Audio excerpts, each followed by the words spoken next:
मेरा नाम है अजय और आज की वीडियो का टॉपिक है टाइम मीन स्पीड और स्पेस मीन स्पीड के बीच में डिफरेंस। इसी वीडियो में हम आगे देखेंगे कि स्पेस मीन स्पीड की कैलकुलेशन करते समय हम हार्मोनिक मीन का यूज़ क्यों करते हैं। तो चलिए शुरू करते हैं आज का ये वीडियो। तो सबसे पहले हम देखते हैं कि स्पीड किसे कहते हैं। Speed can be defined as rate of motion. तो हम कह सकते हैं कि पर यूनिट टाइम में व्हीकल जितनी भी दूरी तय करता है उसे हम स्पीड कहते हैं। तो स्पीड को मेज़र करने का जो आसान तरीका है वो ये है कि जैसे सपोज करो ये हमारी रोड है, उस पर हम दो लाइन ड्रॉ कर देते हैं, ये फर्स्ट वन और ये सेकंड वन। हम एक स्पेसिफिक डिस्टेंस पे दो लाइन ड्रॉ कर देंगे और फिर हम सिर्फ ये नोट करेंगे कि एक व्हीकल इस डिस्टेंस को कवर करने में कितना टाइम ले रहा है। तो स्पीड इज इक्वल टू हो जाएगा distance divided by time taken to cover that distance. तो हमें स्पीड मिल जाएगी। तो जब हम ट्रैफिक इंजीनियरिंग की बात करते हैं तो there can be many speeds like time mean speed, space mean speed, running speed और journey speed. Time mean speed, तो time mean speed it is defined as the average speed of vehicles crossing a point of roadway. मतलब हम एक line consider करेंगे, तो उस line से जितने भी व्हीकल क्रॉस कर रहे होंगे उन सबकी स्पीड का अगर हम एवरेज ले लेंगे तो हमें टाइम मीन स्पीड मिल जाएगा। तो इसमें हमें सिर्फ normal arithmetic mean of speed ही लेना है। अरिथमेटिक मीन मतलब जो हम नॉर्मल एवरेज निकालते हैं वो ही हमें इसमें कंसिडर करना है। तो इसका जो फॉर्मूलेशन हो जाएगा वो होगा वी टी। तो V T is equal to sigma of V I divided by N. For example हम एक रोड कंसिडर करते हैं, उसमें हम एक लाइन ड्रॉ कर देते हैं, तो कुछ हम टाइम डिसाइड कर लेंगे कि लेटेस्ट से 1 मिनट। तो 1 मिनट के अंदर जितने भी व्हीकल इस लाइन से क्रॉस होंगे उन सब की कुछ स्पीड होगी। तो उन सब की जो स्पीड है उसका हम सिर्फ एवरेज अगर फाइंड आउट करते हैं तो हमें टाइम मीन स्पीड मिल जाएगा।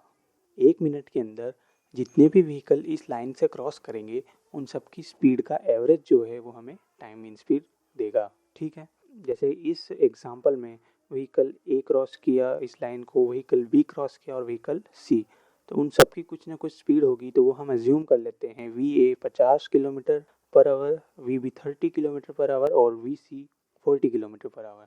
तो अगर हमें इसकी टाइम इन स्पीड निकालनी है तो टाइम इन स्पीड और V T is equal to 50 plus 30 plus 40 divided by 3। तो आंसर आ जाएगा time in speed is equal to 40 kilometre per hour. तो स्पेस मीन स्पीड, तो स्पेस मीन स्पीड से ये मतलब है कि व्हीकल की स्पीड जो कि वो मेंटेन करते हैं ओवर अ रोडवे सेगमेंट। तो टाइम मीन स्पीड और स्पेस मीन स्पीड के बीच डिफरेंस यही है कि टाइम मीन स्पीड में हम एक लाइन कंसिडर करते हैं या एक पॉइंट कंसिडर करते हैं, तो वो एक पॉइंट मेजरमेंट है, जबकि स्पेस मीन स्पीड में हम एक रोड का सेगमेंट कंसिडर करते हैं, मतलब एक स्ट्रेच ऑफ रोड कंसिडर करते हैं, कुछ लेंथ ऑफ रोड कंसिडर करते हैं। तो इसलिए ये एक स्पेशियल मेजरमेंट है। स्पेस मीन स्पीड से सिर्फ यही मतलब है कि व्हीकल्स की स्पीड जो वो मेंटेन करते हैं रोड के सेगमेंट पे। तो it is defined as the average speed of vehicles over a roadway segment at any given time. Space mean speed और V S is equal to N divided by sigma of 1/वी I. For example suppose करते हैं हमारे पास 3 vehicle A B और सी है। ये हमारे पास road है, हमने यहाँ पे एक रोड का सेगमेंट कंसिडर करना है स्पेस मीन स्पीड के लिए।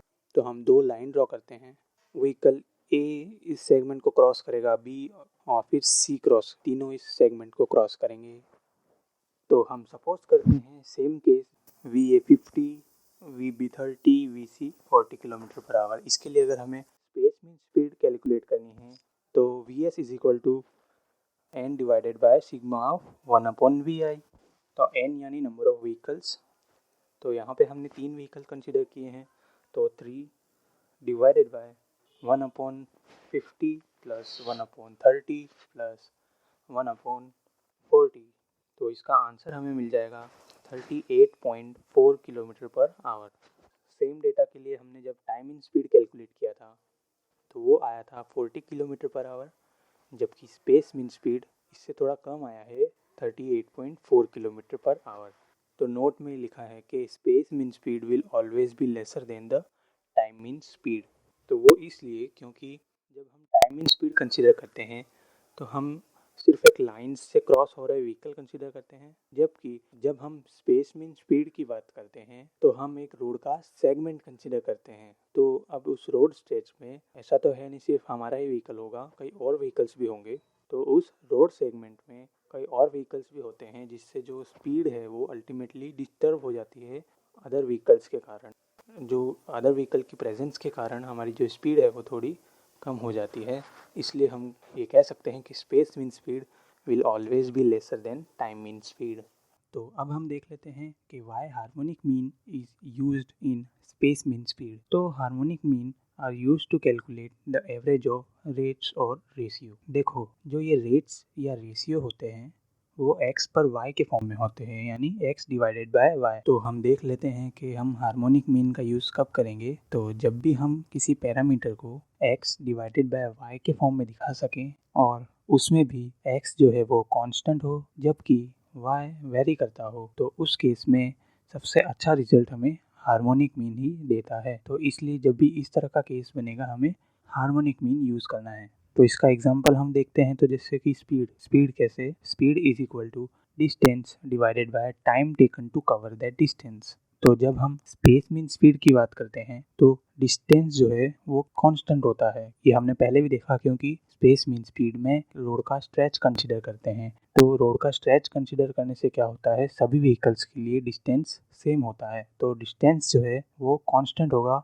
जब हम स्पेस मीन स्पीड की बात करते हैं। पर time taken to cover the distance वो अलग अलग व्हीकल्स के लिए अलग अलग हो सकता है। तो डिस्टेंस कांस्टेंट और टाइम वेरी, जब भी इस तरह की कंडीशन बनती है तो उस केस में harmonic mean most appropriate result हमें देता है। तो इसलिए हमें हार्मोनिक मीन यूज करना चाहिए। नोट में भी ये लिखा है, in space mean speed distance to be travelled is constant among vehicle but time taken to cover the distance में वेरी। तो अब हम देख लेते हैं कि स्पेस मीन स्पीड का फॉर्मूला डिराइव कैसे करते हैं। तो average of speed is equal to total distance divided by total time taken. Simplicity के लिए हम अभी सिर्फ दो ही व्हीकल कंसीडर करते हैं, तो वी एवरेज हो जाएगा d1 plus d2 divided by t1 plus t2। पर स्पेस मीन स्पीड में हमें पता है डिस्टेंस ट्रैवल जो है वो सेम होगा, तो d1 is equal to d2 वो हम d कंसीडर कर लेते हैं, और टाइम इज इक्वल टू होगा डिस्टेंस डिवाइडेड बाय स्पीड। तो t1 हो जाएगा d1 अपॉन v1, t2 हो जाएगा d अपॉन v2। तो न्यूमरेटर और डिनोमिनेटर में से d कैंसिल आउट हो जाएगा, तो हमें मिल जाएगा v average is equal to 2 divided by 1 upon v1 plus 1 upon v2। तो इसे हम कैसे लिख सकते हैं, देखो 2 यहाँ पे क्या है, नंबर ऑफ व्हीकल जो हमने कंसिडर किए थे, इसे हम n लिख सकते हैं। n divided by 1 upon v1 plus 1 upon v2 जो है इसे हम लिख सकते हैं सिग्मा ऑफ 1 अपॉन vi। तो यही फॉर्मूला हम स्पेस मीन स्पीड में यूज़ करते हैं। तो आज के वीडियो में बस इतना ही। अगर आपको ये वीडियो पसंद आया तो लाइक और शेयर करना ना भूलें, सब्सक्राइब करना मेरे चैनल को, और अगर कोई भी क्वेरी हो तो कमेंट सेक्शन में पूछना ना भूलें। Thank you.